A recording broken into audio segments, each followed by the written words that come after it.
Okay, so if you are watching this video, 9 times out of 10 you checked out my LA video of me in the fashion district visiting new wholesalers and getting new vendors for my business. And overall, under that post, I did receive a few questions about what to do when visiting the fashion district. So I created this video for you guys today so that you guys will be able to know how to source a vendor in LA. So let's just jump straight into it.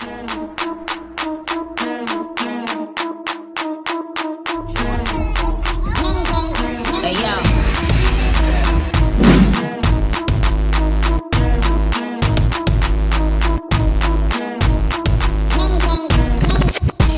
Look like I'm going for a swim. Before we get into this video, my name is Aaliyah. Welcome to my channel. If you clicked on this video, it's because you're interested in growing and improving your business, and that is what my channel is all about. So be sure to subscribe because my channel is all about all things fashion, beauty, lifestyle, business, and more. So hit the subscribe button and be sure to like this video because I'm dropping gems in that song. Within this video, I'm going to go over 5 easy steps to sourcing a vendor in LA and all the things that you need to know before visiting the fashion district. So step number 1, I always recommend that you book your travel arrangements ahead of time. So this is your hotels, your rentals, your Airbnb, your car, your flights, your tickets, your boats, your plane, your cars, how you getting there, where you're going to be staying. You need to have that done. You need to know how much that's going to cost. You need to know how much gas is in LA. You need to know how long it takes to get to LA by car. You need to know how long it takes to get to LA by plane. You need to know your travel arrangements overall. So make sure, step 1, you book your travel arrangements. And that is for downtown LA. So step number 2, now that we have our travel arrangements established, it's time to visit the LA Fashion District. So how do I find the LA Fashion District? People act like the LA Fashion District is such top secret. It really isn't. Just type in LA Fashion District on Google Maps. It's gonna pop right up, point you right there. Just type it in. Actually, I'm gonna put a screen recording of me actually typing in the LA Fashion District and finding the exact location of where the LA Fashion District is.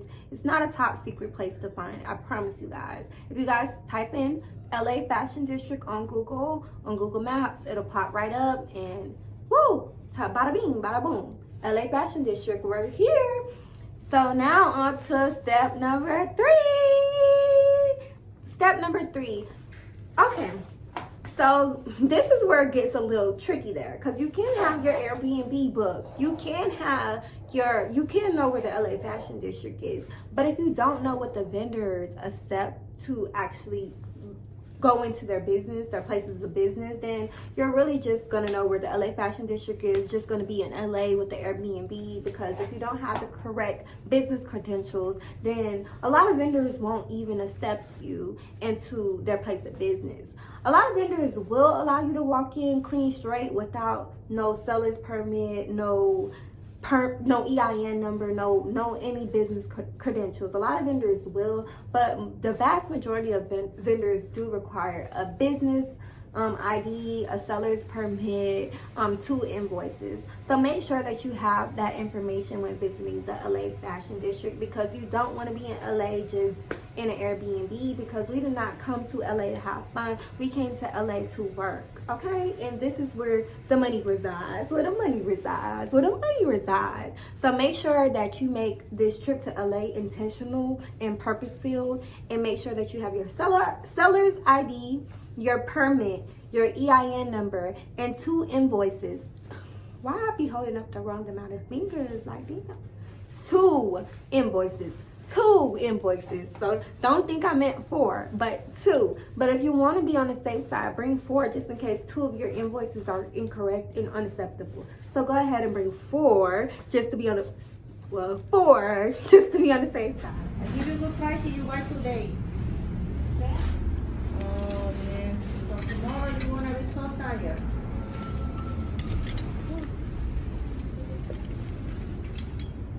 That's cute colors. I do like that.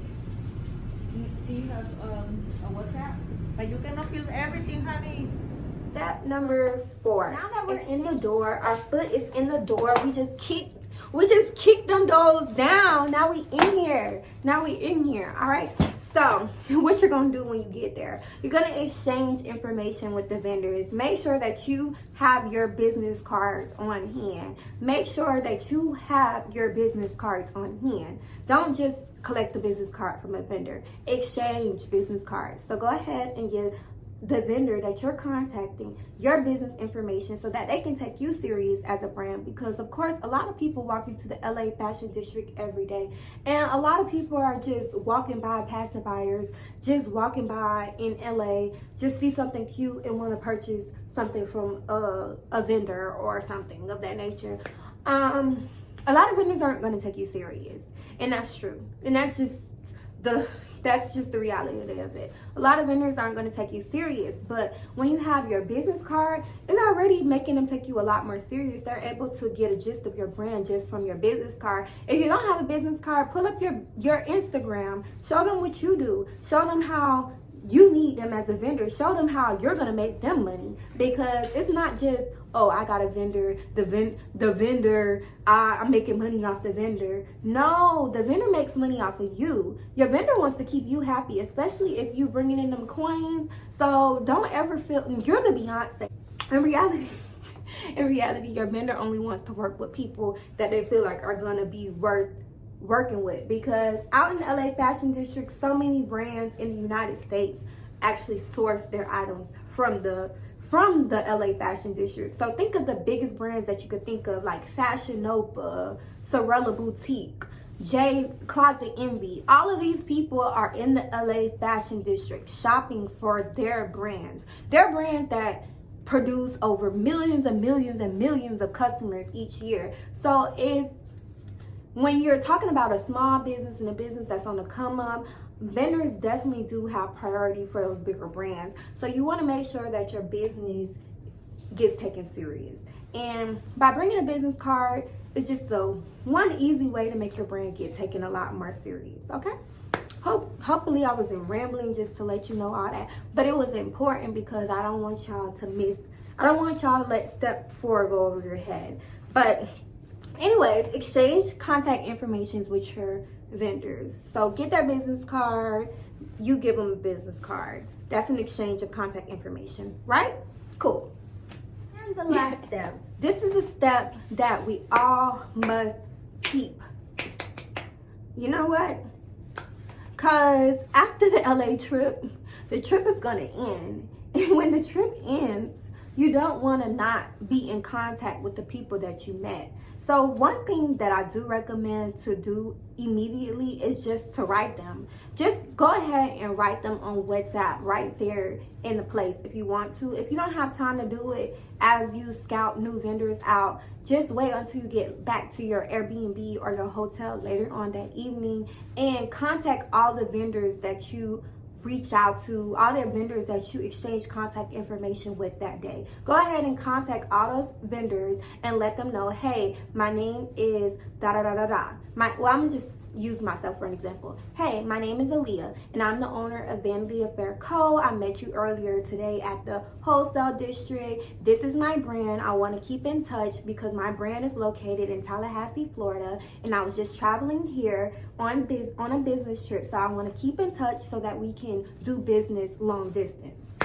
Boom. That's it. You got to keep in touch with them. So now from there, they're going to start sending you pictures of all the new items that come in. If they don't send you pictures, then you follow up with them. Because a lot of vendors, I went to LA in September. A lot of vendors have definitely stopped contacting me as frequently as they would contact me. So what I did, I went ahead and followed back up with them, and I said, hey, I visited you all here, da-da-da-da. I even sent them pictures of me and their locations so that they know, oh yeah, you did visit me. And immediately we got right back in contact, right back in communication, and they started sending me new inventory again. So just make sure that you keep your vendors in the loop and you constantly contact them. Even if you don't need new merchandise for your store, just shoot them a text every once in a while and be like, hey, how are you? Like, get to know your vendors a little bit. You want to know who you're doing business with. So don't just make it a strictly business type of thing. Sometimes just reach out to them and say, hey, how are your kids? Like, if you don't got nothing, you don't have no business for them to handle, just reach out and say, hey, how are you? How are your kids? Everything straight? Y'all good? You know, especially right now, COVID crazy. So you gotta make sure. Okay. I hope this video was helpful for you. If you do plan on visiting the wholesale district in the near future, let me know. Comment down below and let me know if these tips were helpful for you. If these tips weren't helpful for you, let me know as well. All feedback is definitely appreciated, good or bad.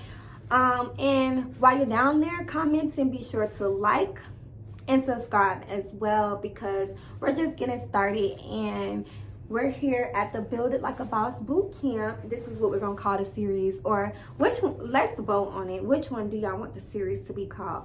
Build It Like a Boss boot camp or the Brand Architect?